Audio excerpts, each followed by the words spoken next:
sorry. Hi, I'm Jonathan Warburton, chairman of the UK's largest family bakery. Now, you see, Good morning, Warburtons. Mr. Warburton, there's a Mr. Stallone on the phone. What? The Mr. Stallone? you see this is what this is what they're doing. You see, this was 9 years ago. So this was 9 years ago. So this is how they're playing it. This is what they're doing they're using the familiars to captivate the public and get them to laugh, think it's funny, carry on eating the bread. They're not being healthy. They're loving all the characters in the movies who are in on it as well.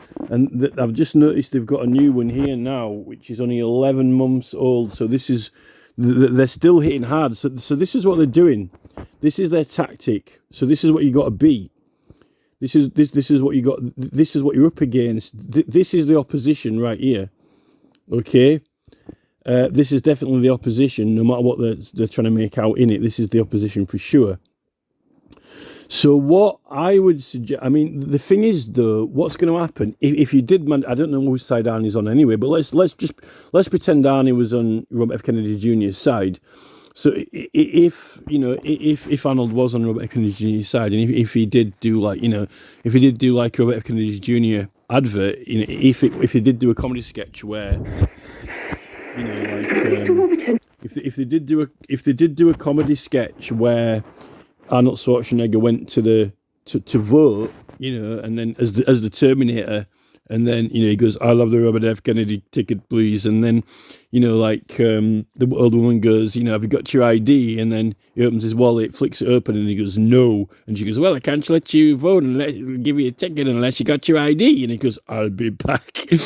I mean, you see, if you did that though, then they really would come out of the woodwork, I think, more than just these Warburton's adverts. I think you'd probably get actual Trump himself would probably even you get whoever it is, Bruce Willis or someone probably do a sketch where Trump's getting shot by a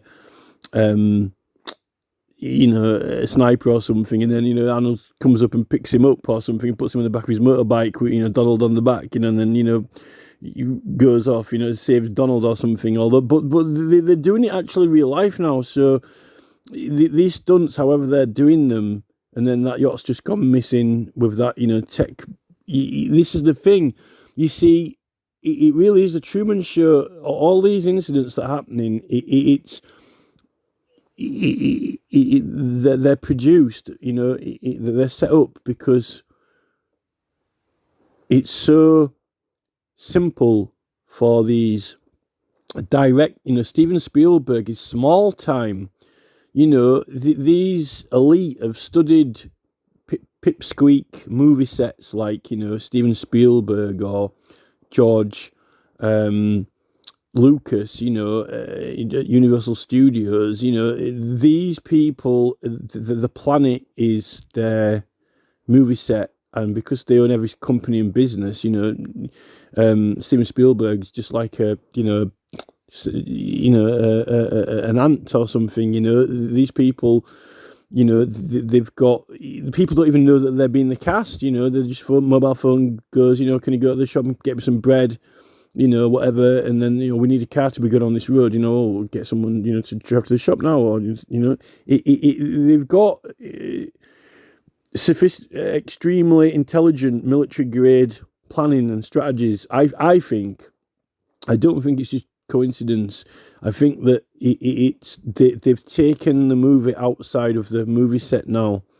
And I think that's what makes it difficult and tricky, because they're also really hurting people. I think people are getting hurt when they, trash the phone signal, the train signal box, and then the train gets derailed and loads of people die. So they're really vicious, and this is why we need these heroes. But I don't ever think that it takes throughout history. It always takes the whole people or public to stand up against these forces, you know, because if you be no heroes, you know, only the police chief can be the hero. You know, the citizens aren't to be heroes. Apparently, you end up being criminal. You know, so you know, if you did, it would be interesting to see what happened. You know, if you did like a, you know, comedy sketch or something like that, then they see what the response would be. But you don't need it, because they've got the monkeypox now and all these other things, stunts to trigger off. So it's you know putting these Expendables in these little bread adverts. It's just all that is reinforcing kind of this household household name, comfort, trust, and comedy. And he's been in the movies at home.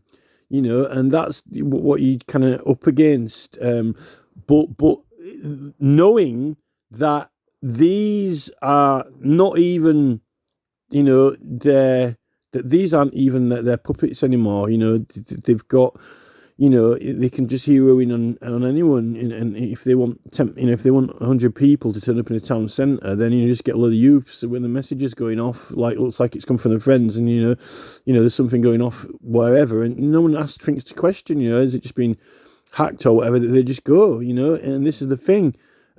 I think they've experimented with it enough that there was quite a few looting and riot incidents, I think, in London before all this kicked off. And then all those France incidents as well. So you know they're playing the big. I think they're playing the big world. And this is the thing what you've got to get people to realise. I think maybe that's what people don't believe. They actually think that, you know, when these incidents perfectly happen or perfectly timed, I think a lot of people just think, oh, it's just coincidence or whatever, and the news is saying, oh, this and that's happened. Well, we know they're reporting on what's appeared to have happened or what, you know, they believe to have happened, but how did they set it up? You know, how did they arrange it? You know, the pre-planning for it. And we know that some of these things have to have been, you know, pre-planned now. And that's what I think people don't realise or understand. You know, what I think would be good was to reveal how it's done. You know, like the masked magician. You know, you've got that American guy, the masked magician. You know, he reveals all the tricks. You know, it could be interesting to have something like the Roseanne set or something when what would be interesting, of what would be quite funny, would be. I think sometimes they do have, like, the TV shows. I think sometimes in some of the sitcoms they do have, like, the sound guy or the guy with the boom microphone being, you know, but that's like on a live one, you know, like I think they used to do it on Red Dwarf occasionally. They used to do it kind of filmed live in front of a live audience. So they used to kind of do it so make it funny, so you could see that the you know, like the crew, the filming crew, sometimes, just to make it a little bit like, you know, thinking outside of the box. But I think it would be interesting if the characters actually, you know, you know, they weren't like on the Truman Show, I suppose, in a way. Like on the Truman Show, he realizes that, you know, there was a producer, you know, there was a producer and a director of what was going on.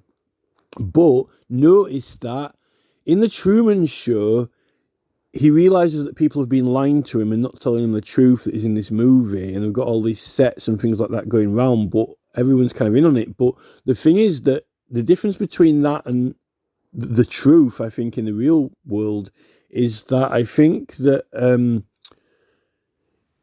what they're doing is that it's not like the Truman Show when, you know, everyone was in on it and their roles and cast, except Truman. I think that the majority of the public don't know. So rather than just Truman who didn't know, but all of the other people did know, and then there was like the mechanical sun even they had at the end going up and down to make it day or night whenever they wanted. But I think the difference is, instead of like this one person Truman, I think you've got like a section of the public or a large proportion of the public at large which don't actually truly think that, you know, people in government would you know, purposely derail a train, you know, to scare people, to upset them, to shock them, to make them frightened, or have people going missing, or he even sacrificed their own minions like Boris Johnson, catching it and being in hospital. I mean, that's just like on Time Bandits, isn't it? When they're in the Dark Tower, and they got that Benson guy, and he goes, "Is it my turn? Is it my turn, sir? Is it my turn? Is it my turn?" And he goes, "Yes, Benson, it's your turn now." And he's just like, his minion actually wants him to sacrifice him, it's like almost like Boris Johnson and getting ill, isn't it? Like, "Oh, is it my turn now, sir? I've been a good servant. Now is it my turn to become ill?"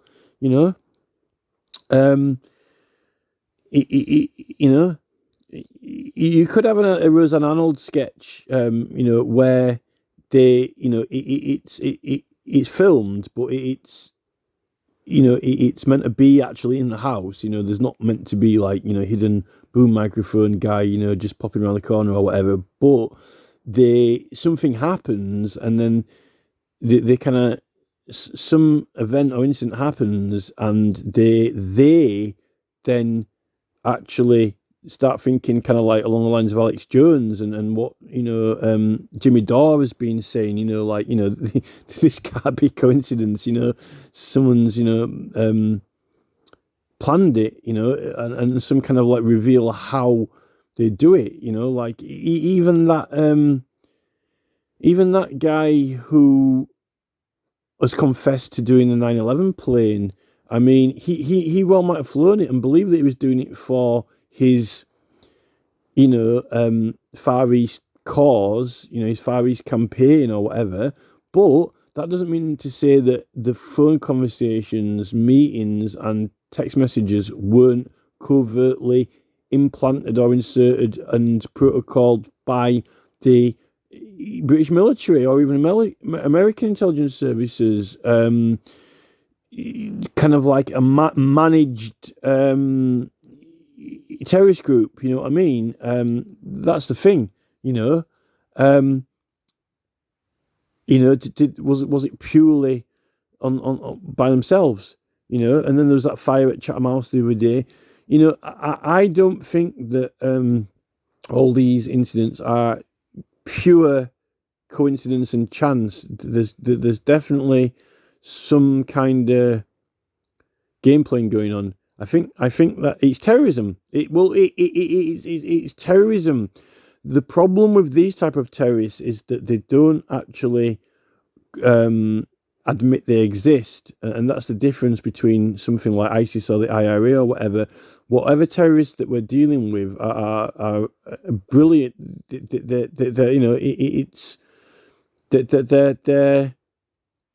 not Jack the Ripper. They're king. They're king. No one has ever proved it. Never.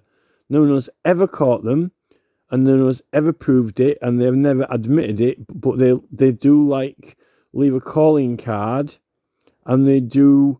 There's always a response to this or that. They're experts. They're professionals. You got to give that to them. They're elusive. They haven't been caught, and I think that's people just think that all these incidents in the news is just what's happening every day. Nothing is thrown in there extra or done to scare people or cause terror or whatever, like with Putin and the war and all these refugees having to come over and it all being kind of orchestrated and so forth. I'm probably the border in America as well, but maybe that's pushing it a little bit to try and exemplify that with some household names. But as for like you could do some pretty hard hitting comedy sketches like that Arnie one, for example. That could be done quite easy. That would be hilarious. That if you get him to do it, or even a Roseanne one or something like that. Where they end up, the whole family end up voting for RFK or something like that from something what happens. So something like that. But are you ending up just playing them at their own game then? But the thing is, they've been doing this for a long time now. This Warburton's one You know, these have been going for years, for absolutely years. You know, they've been working. You know, it's like on Point Break. You know, like on Point Break when it goes, hey, you know, like I've been, 3 months. I've been working these guys for 3 months. You know, and then finally got to find out where the suppliers are, and you monkeys turn up. You know, it's like these people have been working the public forever. I mean, since Elvis, since Johnny Cash, and then all these adverts have been in on it. Warburton's, like all these ads and so forth. I mean, they've been absolutely destroying it, and the people have been just soaking it up. Soaking the whole thing up like a sponge. And it's kind of time. You need to get with it. I mean, even if you're going to wake them up from it and snap them out of it, maybe you need to. I'm just telling you what I think we're up against. I think just the standard kind of. You got to get into the core. I think the thing with like Roseanne and whether it's Arnold or I think George Clooney. Didn't George Clooney?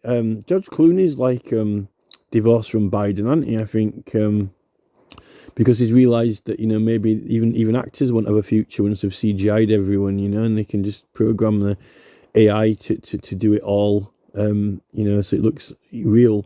There won't even be any actors anymore. How many more actors have realised that? George Clooney.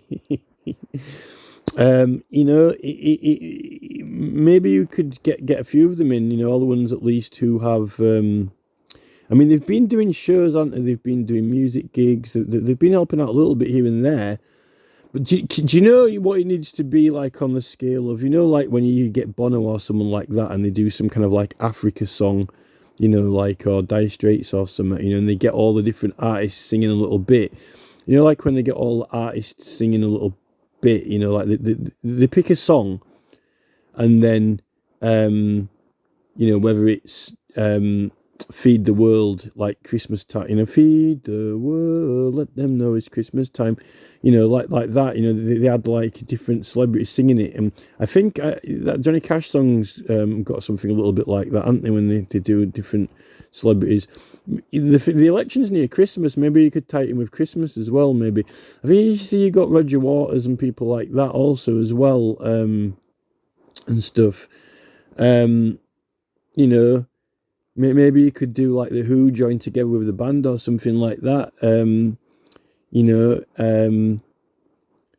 don't know, but you could at least all the ones who have decided that they're on this certain kind of side or whatever. Maybe they could pick a song and all kind of like sing it and do a piece. That's the type of thing I think that gets into this kind of section, which you're trying to say that is not picking up on it or not responding yet or still dazed into MSNBC. I think